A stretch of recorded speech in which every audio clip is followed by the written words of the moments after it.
You know, sometimes in our quest for knowledge... Hello, what was that? You know, in our quest to make things better, to improve on what came before us, to pave our own path and be a new generation in a given medium, we tend to kind of lose track of the institutional knowledge and the foundations, the fundamentals that came before us. And I know when I was first getting into YouTubing as a job, as a hobby, as whatever, there was a lot of gatekeeping from the old guard with regards to audio equipment, video equipment, whatever. And that got better, significantly better over the years. And part of my own career has been dedicated to kind of bucking that trend. But one of the things that you kind of learn over the years is that newer isn't inherently better. And I'm not talking about the brand. I assume you've seen those memes of the bell curve of knowledge of a given hobby or expertise, wherein on one side, you're a noob, you don't know anything, and you think you just use X thing. In the middle, you think you know everything, and so you get super uptight about specific things and get mad about doing things certain ways. And then on the other side, when you do kind of know everything, you're like, yeah, whatever, just use whatever the noob suggested. That's kind of how this whole digital media thing went for me. And that's kind of where I'm at now. This old microphone that apparently nobody has heard of anymore right here is the Shure SM58. There are now giant YouTube channels making videos discovering this little microphone as if it's this new world of audio that they've never heard of. This is a handheld on-stage dynamic microphone meant to reject background noise, hand-holding noise. You've seen it on stages, you've seen it in concerts, you've seen it in music videos where they just cut off the cable and pretend they're singing into it for the music video. You've seen it in stand-up acts. This is like the iconic microphone you've seen in these kinds of performances, and people use them for voiceover or for podcasting or radio or whatever as well. This microphone's been around a couple decades. And back in the day when I was getting into YouTube and everyone was starting to try to figure out what microphone they wanted to buy, the Blue Snowball, the Blue Yeti, the Shure SM7B, I was over here in my own camp with the Electro Voice RE20. There was always that vocal minority of audio engineers and former, stage engineers, whatever, that were just like, just use the SM58. It's already a good dynamic microphone. It's got decent sound. It's clearly battle tested and up to a certain standard, or it wouldn't be used in so many productions. Just use it.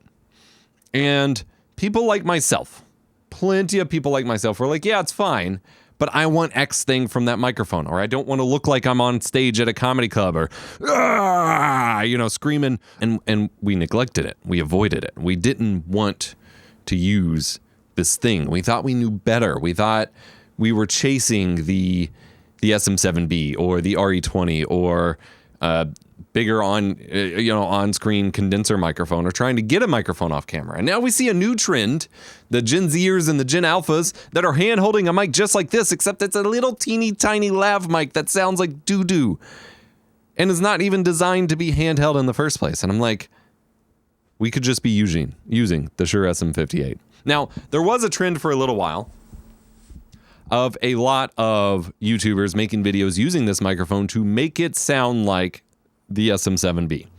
Now, I personally always got kind of bugged and offended by those videos because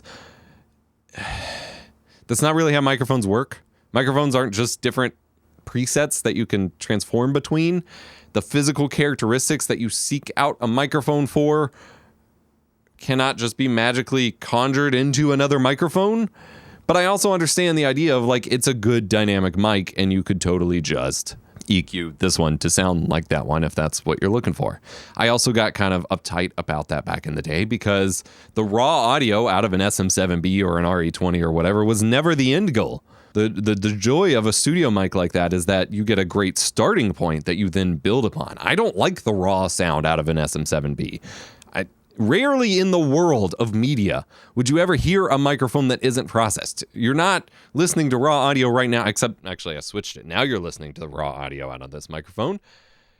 There's no reason to. You want to compress it. You want to limit it so that things don't explode. You want to de-ess when necessary. You want to EQ some gnarly frequency. Like whether you're listening to music or a concert or radio or a movie, an audiobook. Every piece of audio that you hear in a real production has been messed with, possibly to extreme measures. And so I was on that, I got into that middle part of that bell curve from the memes where I was just like, you're all doing it wrong. You need this one and whatever.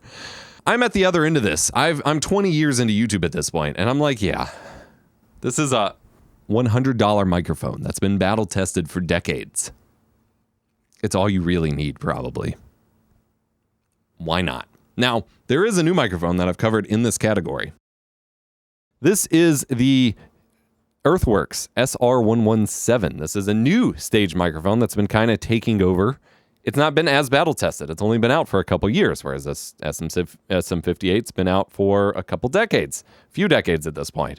This is a condenser microphone, which means it requires phantom power, which could be difficult for some on-stage productions, but at your desk or whatever, that's not going to be a problem at all. Your audio interface or mixer supports it.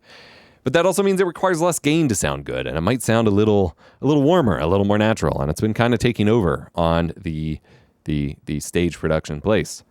I'm going to run a raw and processed sample between these two, and I get to record them at the same time because I can hold them in my hand. It's lightweight. This thing has been dropped on stages a bajillion times.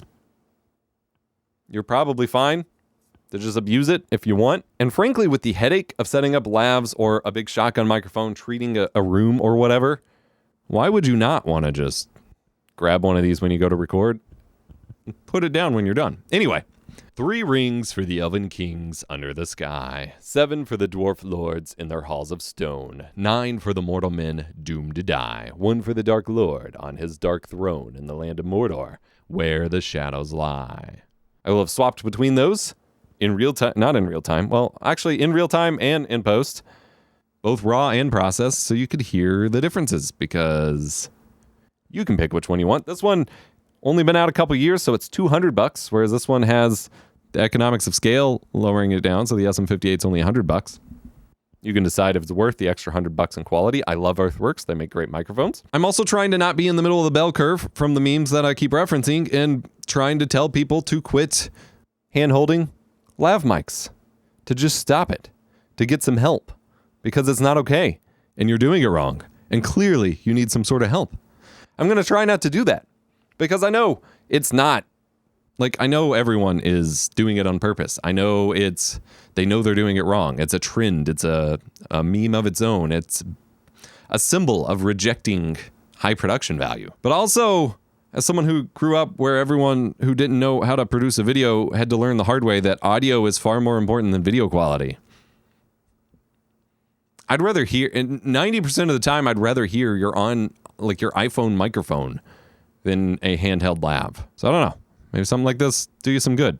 You could paint it, do a colorway. I don't know. This is the Shure SM58. Today I learned a bunch of major YouTubers that cover production gear, maybe not audio specifically, but who have invested hundreds of dollars into audio. I've never heard of this basic $100 battle-tested little beast of a mic. Thought it was time to change that. I've had this thing for like 10 years. I just never really covered it because it was boring. And because I spent a good 10 years chasing the ideal desk microphone, wasting money on USB mics and XLR mics when something like this was right here the whole time. Remember to be kind. Rewind.